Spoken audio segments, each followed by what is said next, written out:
Hello my dear friends, welcome to my YouTube channel. सभी का स्वागत है चैनल पर एक बार फिर से। KGMU and ABBMU BSc nursing senior 2023-2024 के लिए आपकी काउंसलिंग स्टार्ट हो गई थी। अब आगे क्या करना होगा, यहाँ पर जब सीट अलॉट हो जाएगी, स्कॉलरशिप आएगा या नहीं आएगा, डॉक्यूमेंट्स कौन कौन से लगेंगे, यहाँ पर सभी कुछ आपके साथ में शेयर करेंगे। अब नेक्स्ट स्टेप आपको क्या करना होगा जब आपका एडमिशन होने जाएगा, ठीक है। तो आप वीडियो को पूरा देखना, चैनल को सब्सक्राइब करके बेल आइकन प्रेस कर दें, इंस्टाग्राम और टेलीग्राम ज्वाइन कर लें, डिस्क्रिप्शन में मैंने लिंक प्रोवाइड कर दिया है, ठीक है। चलिए जल्दी से वीडियो को शुरू कर लेते हैं। सो फ्रेंड्स, यहाँ पर हम लोग बात कर रहे थे अपने राउंड 1 की काउंसलिंग के बारे में। आपका रजिस्ट्रेशन और चॉइस फिल जो स्टार्ट था वो 16 से था। उसके बाद में जो एंडिंग थी वो 21 डेट रखी गई थी। चॉइस फिलिंग की लास्ट डेट 22 रखी गई थी। और आपके जो सीट का अलॉटमेंट है, यानी कि आपका जो रिज़ल्ट है, अब वो आपको 25 तारीख 6/2023 यानी कि संडे के दिन आपको देखने को मिल जाएगा। उसके बाद जो एडमिशन की प्रोसेस होगी वो आपके इन डेट के अकॉर्डिंग चलेगी, यानी कि 26 तारीख से लेकर के 5 तारीख तक आपका यहाँ पर जो भी यहाँ पर प्रोसेस है वो कंप्लीट कराने का हद से हद प्रयास रहेगा, ठीक है। यानी कि यहाँ पर देखिए 26 तारीख आपकी जून की है और 5 तारीख आपकी जुलाई की है, ठीक है। इस बात का भी ध्यान रखिएगा। शाम के 5 बजे तक ही सिर्फ ये प्रोसेस रहने वाली है। उसके बाद में बंद कर दिया जाएगा एडमिशन। अगर बच्चा पहुँच पा रहा है तब भी, नहीं पहुँच पा रहा है तब भी, ठीक है। उसके बाद में देखिए क्या यहाँ पर और यहाँ पर डॉक्यूमेंट्स लगेंगे या फिर कुछ और इम्पोर्टेंट जो भी चीज़ हम आपके साथ में शेयर करने जा रहे हैं वो सभी चीज़ें आप देखिएगा, ठीक है। तो यहाँ पर देखिए जब आपकी सीट जो कंफर्म होगी, मान लीजिए किसी बच्चे ने कॉलेज अलॉट हो गया किसी बच्चे को, ठीक है, उसने गवर्नमेंट की सारी सीटें भरी थी, एक कॉलेज उसमें उसको अलॉट कर दिया गया। उसके बाद जब वो एडमिशन लेने जाएगा, ठीक है, सबसे पहले तो एडमिशन लेने से पहले उसको 40,000 रुपये का चालान के थ्रू या फिर वो ऑनलाइन मोड के थ्रू, ठीक है, ओरिजिनल वेबसाइट पर जाकर लॉगिन करने के बाद में वो 40,000 रुपये पे कर सकता है, ठीक है। ये कंफर्मेशन फ़ी होती है, यानी कि आपकी सीट लॉक हो जाएगी, वो सीट किसी को नहीं दी जाएगी।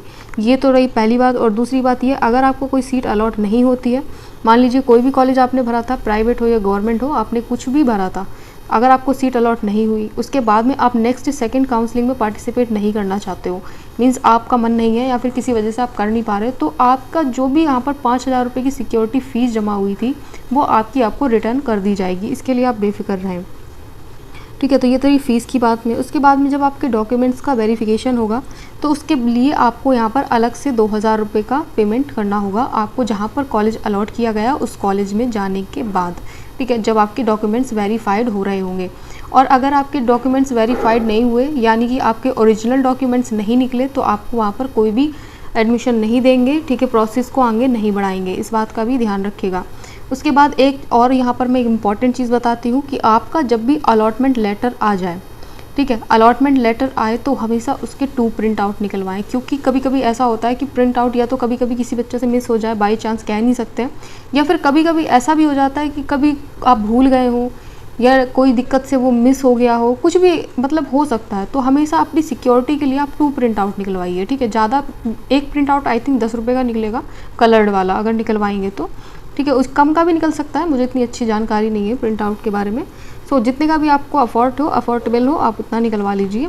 उसके बाद में उसको वहाँ लेकर के जाना होगा जहाँ पर आपको कॉलेज अलॉट किया जाएगा, वहाँ पर उसको सबमिट होगा वो। उसके अलावा अगर आप उसे लेकर के नहीं गए हो तो उसके वेरीफाइड नहीं हो पाओगे, ठीक है, वेरीफाइड नहीं हो पाओगे। वो एक कंफर्मेशन लेटर होता है एक तरीके से, कि आपको समझा दें, एक तरीके से कंफर्मेशन होता है कि हाँ ये बच्चा वही है जिसको कॉलेज अलॉट किया गया था, ठीक है। उसमें आपकी सारी डिटेल होती है, सब कुछ होता है, कौन सा कॉलेज है, मतलब सारी इन्फॉर्मेशन आपकी उसमें अटैच्ड होती है।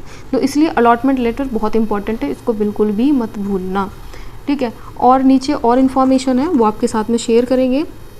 तब तक आप वीडियो को लाइक करना, चैनल को सब्सक्राइब करके बेल आइकन ज़रूर प्रेस कर दें। इन्फॉर्मेशन आपके साथ में शेयर करते रहेंगे, ठीक है। अब देखिए डॉक्यूमेंट्स के बारे में मैं एक इम्पॉर्टेंट चीज़ और बताने जा रही हूँ।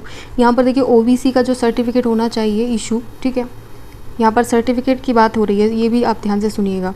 जब OBC का सर्टिफिकेट होना चाहिए वो आपका 1 अप्रैल 2023 से पहले का ही एक्सेप्टेबल होगा। उसके बाद अगर है तो आप बनवाने का तो टाइम भी नहीं है, लेकिन इससे पहले का ही होना चाहिए इशू, 1 अप्रैल से पहले का, ठीक है, वही मान्य करा जाएगा। उसके अलावा यहाँ पर कोई भी आपसे वो इशू नहीं पूछा जाएगा, ठीक है। उसके बाद EWS का सर्टिफिकेट है वो भी 1 अप्रैल 2023 से पहले का ही एक्सेप्टेबल है। ये गाइडलाइन उन्होंने इसीलिए लिखी थी, अगर आपको नहीं है या फिर किसी वजह से नहीं हो पा रहा है तो आप अपने जो डॉक्यूमेंट्स हैं, जो वेरिफिकेशन डॉक्यूमेंट्स लगेंगे, उनको जल्दी से रेडी करवा लें, ठीक है, इसीलिए हमेशा गाइडलाइन को पहले ही इशू कर दिया जाता है। ठीक है, तो और देखिए और इन्फॉर्मेशन यहाँ पर और मैं आपके साथ में शेयर कर देती हूँ और क्या क्या है। ठीक है, देखिए फ्रेंड्स यहाँ पर पॉइंट नंबर 12 पढ़िएगा। ठीक है, list of self attested 1 set photocopy of document certificate that are required to be deposit to the allotted college. ठीक है, तो आपको यहाँ पर फ़ोटो कॉपी लेकर के जानी है। ठीक है, आप डॉक्यूमेंट्स को ओरिजिनल भी रखिए, फ़ोटो कॉपी भी रखिए, अपनी तरफ से कोई भी आप डील ना करें। उसके बाद में प्रोविजनल सीट अलॉटमेंट लेटर लेकर के जाएँ। 5 पासपोर्ट साइज़ कलर्ड फोटोग्राफ्स होना चाहिए विद बैकग्राउंड वाइट होना चाहिए आपका। फिर डिपॉजिट करना होगा आपको 40,000 रुपये। ठीक है, फ़ोटो आईडी प्रूफ होना चाहिए, कोई भी हो सकता है, जैसे Aadhaar card, voter card ID, driving licence वगैरह, ये सब आप देख लीजिएगा। उसके बाद में verification sheet uploaded at the time of filling an application. तो आप ये सब डॉक्यूमेंट्स की जो लिस्ट है मैं टेलीग्राम पर दे दूँगी, वहाँ जाकर आप देख लेना अच्छी तरीके से क्या क्या आपको लेकर के जाना है। ठीक है, आप ये सारे डॉक्यूमेंट्स लेकर के जाएंगे तभी आप एडमिशन के लिए एलिजिबल मान्य होंगे।